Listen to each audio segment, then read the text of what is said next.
Okay, so as you read from the title, I'm obviously going to prove myself correct with Jacob Blake, which, I mean, the majority of people agree with me anyways, he deserved to get shot, but that's not what I talk about. I want to talk about the second part of my title first, which is the Don Lemon Speaks Truth. Don Lemon, the Don Lemon, like, I'm going to put a link right here. I literally called him, like, the worst journalist ever. I'm going to put, like, a little pop-up right here, because he was always so like, he wasn't used to it. He used to actually do things like call the black community and try to use as much facts as possible. Then he went away and became, you know, a communist, trying to censor everything and go along with that fake narrative. However, he actually, like, the Don Lemon, I still can't believe he did this, on live television with Chris Cuomo, debunked the whole peaceful protest myth that's going around. He knows now that, like, the majority of them are riots, and he's seeing that this is bad publicity for Joe Biden. I don't care why he sees it. I just care that he finally sees that the riots are bad. Like, somehow he finally, the Don Lemon, I can't even believe the Don Lemon actually acknowledges that as a fact. He also acknowledged the second fact, which I never thought anyone on CNN would air this. I thought he was like saying this, they were going to cut it off or something, like they were just going to stop broadcasting.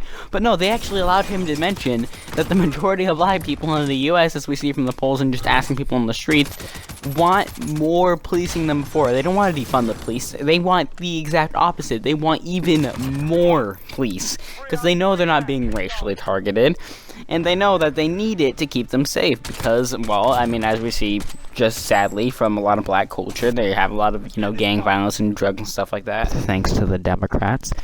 But that's just what we see right now, and hopefully, you know, they're all starting to realize what's happening, and they're actually trying to correct it, and Don Lemon actually was their voice. Don Lemon actually, on, like, the Communist News Network, legitimately said what was correct, and told, you know, all of America who was watching CNN at the time exactly how things are. He told them how it is, and I still can't believe they actually continued airing that.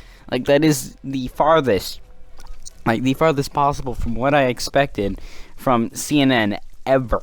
Like, sure, maybe like 4 years ago, I would have expected them to probably do that, because they were more objective back then and less, you know, propaganda. But they definitely switched during that time. However, they're actually starting to make sense now. They're actually starting to try to use what is correct, and what, not only what is morally correct, but what is factually correct. So I'm just, my mind is actually blown that they let Don Lemon actually say something actually correct for once. It blew my mind to see that. You can find the clip. I'll actually link the clips down below in the description, along with a couple of YouTubers going over the clips and their opinions as well. I'm just absolutely amazed that they actually let that on air. Now, the whole Jacob Blake thing, I got a lot of attention on that video. Not as much as some of my other videos, but definitely got a good amount of attention on that video. I thought I'd go over some comments and a lot of misconceptions people are having. Definitely not going to say anyone's names, though. Like, for example, I think my favorite comment was the guy who's like, he didn't die because he was an idiot, he died because he pulled a knife. I'm sorry, man, but pulling a knife on police is idiotic. It makes you an idiot for doing it. One of the biggest things going around is, oh, well, how do you know, he was tased? Well, you can read the police report, and they're like, funny how the same people are asking how I know he was tased are the same people saying he broke up the fight before, which, I mean, there's still no evidence that he was breaking up a fight. However, what no one's telling you, what we do have evidence of, is his past criminal record, which, I'm gonna read out some of the stuff right now. You know, he's a known sex offender, rapist, and all that.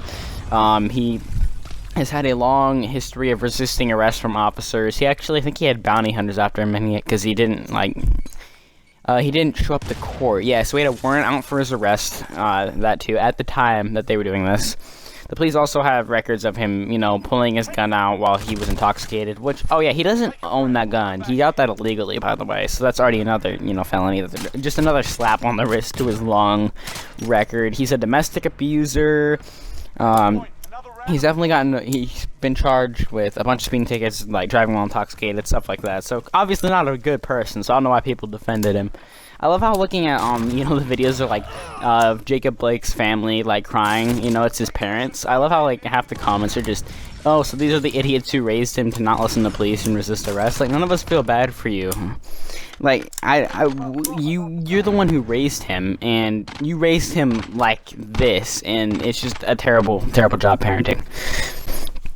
Now, I think what's one of the other, there's a couple big misconceptions going around about Jacob Blake. Oh yeah, I also noticed how half the people who disagreed with me on my video, dude, only one guy actually tried to bring up other points.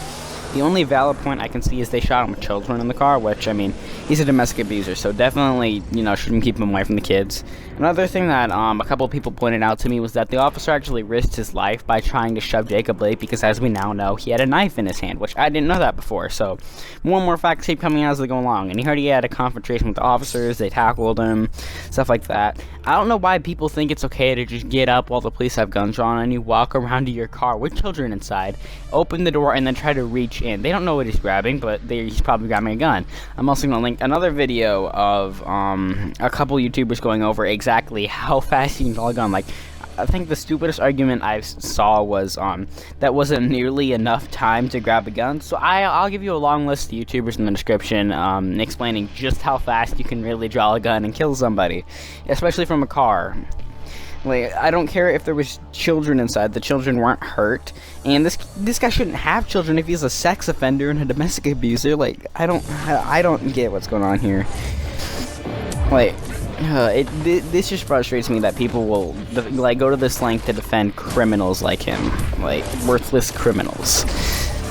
Like, it pisses me off to know that, like, he gets all this defense, and then, for example, the mother, who I will probably put another card up here, who got executed by BLM thugs, doesn't get any attention, yet this worthless criminal gets all the attention because he was shot in the back, apparently, because, yes, like, that matters where they shot him. Like, I don't care where they shot him. If he deserved to get shot, he deserved to get shot. Pretty simple. So yeah, they did tase him. Had a knife. He wouldn't drop the knife. He tried to get in his car. I don't know why anyone would let him get in the car. Oh yeah, why didn't they deploy a taser a second time? Yes, because if it failed the first time, it's obviously gonna work the second time. Also, the guy had a lethal. You don't bring a non-lethal to a lethal fight.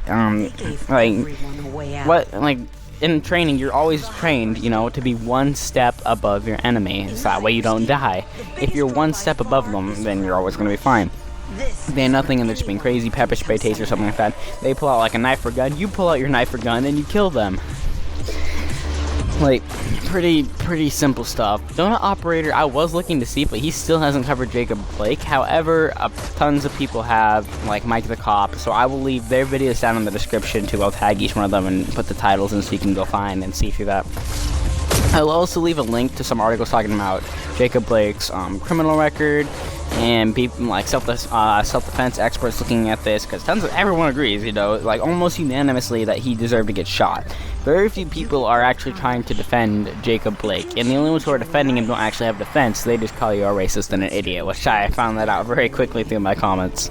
None of them actually had a legit argument. Besides one guy, but his argument wasn't even that good, so I'm laughing about that. I'm also laughing about how even people who agreed with me were trying to argue with me, which I don't know how that works, but okay. So yeah, I was right about Jacob Blake. I'm also going to leave the clips about Don Lemon, don't worry about that, where you can actually see that the Communist News Network allowed Don Lemon, of all people, to actually say, like, how things are, use actual facts and stuff. Like, of all people, I didn't think it'd be Don Lemon, like, one of the worst journalists of the year, alongside Chris Cuomo, but apparently they'll let him. So this is TF2 Fan 1 Exact Shots logging off. Peace out.